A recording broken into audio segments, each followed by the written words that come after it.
Rejection আসলে তুমি ওই জিনিসটা নিতা কেমনে, মানে খারাপ লাগে না? মানে প্রথম দিকে আমি বলছি আচ্ছা রিজেকশন, জঙ্কার ভাই তো আবার বলে দিছিলেন যে প্রথম জব মনে করবা যে তোমার হবে না, আমার 10-12টা গেলে তারপরে হবে। তো আমার মাইন্ডসেট এরকমই যে আমার 10-12টা যাক, তারপর চিন্তা করি যে হ্যাঁ এটা আমার হচ্ছে টেস্ট, সবগুলা টেস্ট না। তারপরেও ধরো একটা সেট নিয়ে সেট আপ নিয়ে আমি সব প্রিপারেশন নিয়ে ইন্টারভিউতে বসলাম, এরপরে আমি রিজেক্ট হয়ে গেলাম। এবং অনেক এরকম কি হয়েছে তোমার বিষয়ে যে ধরো লাইফে তুমি ইন্টারভিউ দিছো, তোমাকে পরবর্তীতে জানাই নাই তুমি ওদের মানে অ্যাকসেপ্ট হইছো কি হও? অনেকবার। তখন ওই জিনিসটা কি করতা? তখন আমি তাদের কাছে আবার রিচ আউট করতাম, 2-3 বার রিচ আউট করতাম। অনেকে রিপ্লাই দিত, অনেকে দেয়ও নাই। মানে আমি 2-3 সপ্তাহ পর আমি রিচ আউট করতাম, কিন্তু দিত না। না তুমি মানে মুভ অন করতে? হ্যাঁ, তখন আমি রিচ আউটও করতাম, ওই দিক দিয়ে আরেকটা মুভ অন করতাম। আচ্ছা। তারপরে ধরো এই যে কোম্পানিতে ঢোকার জার্নিটা যদি একটু বলতো, যে কিভাবে শুরু করলা, কিভাবে পাইলা?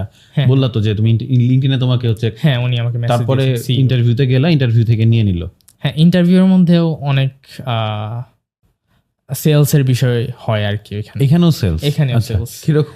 যেমন হচ্ছে যে আমি ওনাকে বলি যে মানে ইমপ্রেস করার জন্য যত কিছু আমার স্টোরির মধ্যে ঘটেছে আর কি, আমি ওনাকে বলি যে ওই যে আমার ইন্টারভিউটা যেখানে আমি স্ট্রাগল করে 4টা নতুন স্কিল শিখছি সারা রাত, ওইটাও বলছিলাম। হ্যাঁ ওইটাও বলছি। আচ্ছা, ওইটা শুনে তো উনি বলে বাহ ইন্টারেস্টিং। হ্যাঁ, তারপর এমনি দেখতে চাই নাই যে কি করছিলা ইন্টারভিউ? হ্যাঁ দেখতে চাই, আমি দেখেছি, দেখাইছো? আচ্ছা, আমি সবগুলো প্রজেক্ট যেগুলো করেছি ওই সবগুলো ওনাদেরকে দেখিয়েছি। এবং উনি আমার প্রজেক্টের চেয়ে বেশি আমার স্টোরির প্রতি বেশি ইন্টারেস্টেড ছিলেন।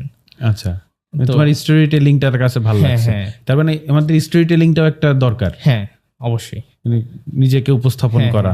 লিঙ্কডইনটা আমার কাছে খুব ইন্টারেস্টিং লাগছে, যে এটা কিন্তু আমাদের মনে হয় যে খুব হেল্প করতে পারে। যা শিখতেছি সেটাই লিঙ্কডইনে শেয়ার করা, লার্নার হিসেবেই শেয়ার করা। তারপর তো ইন্টারভিউ লাস্টে উনি আমাকে বলছেন যে আমি তোমার ইংলিশে ইমপ্রেস হয়েছি।